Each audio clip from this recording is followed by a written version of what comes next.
Where the Wild Things Are, story and picture by Maurice Sendak.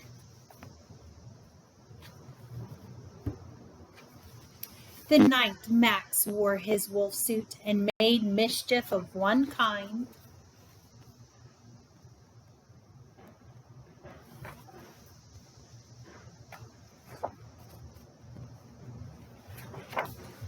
and another,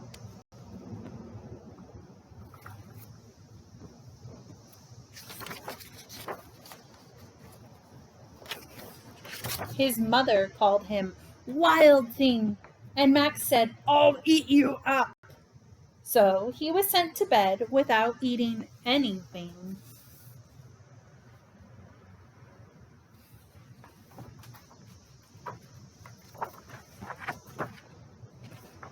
That very night, in Max's room, a forest grew.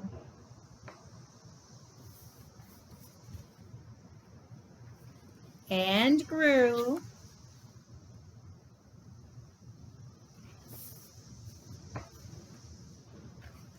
And grew until his ceiling was hung with vines and the walls became the world all around.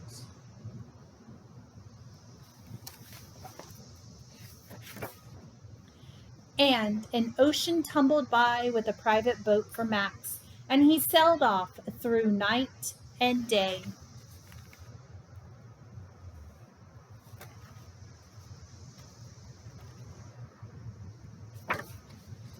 And in and out of weeks, and almost over a year, to where the wild things are.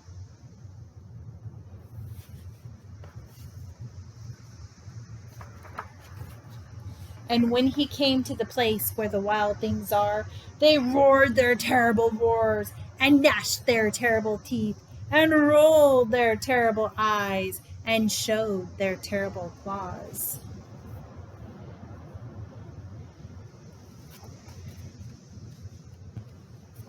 Till Max said, "Be still," and tamed them with the magic trick of staring into their yellow eyes without blinking once, and they were frightened and called him the most wild thing of all.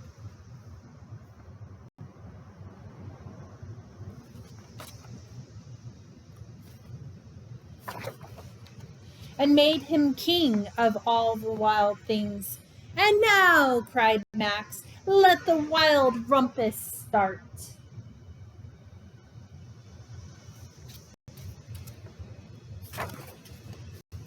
So they danced and howled at the moon.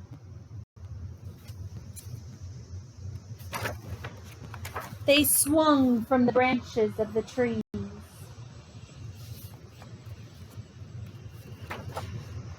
They even had a parade and marched through the forest.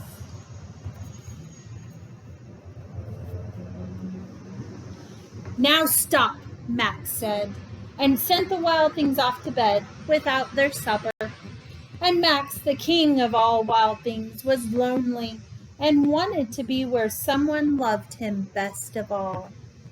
Then, all around from far away across the world, he smelled good things to eat. So he gave up being king of where the wild things are.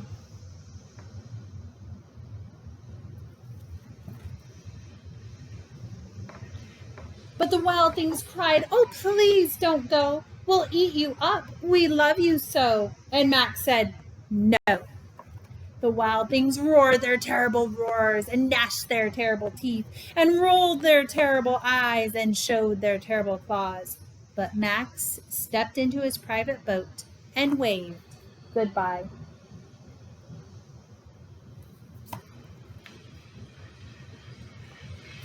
And sailed back over a year and in and out of weeks and through a day.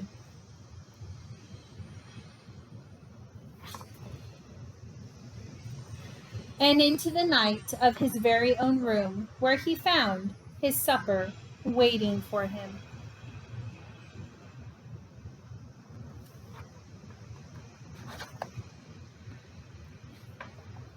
and it was still hot.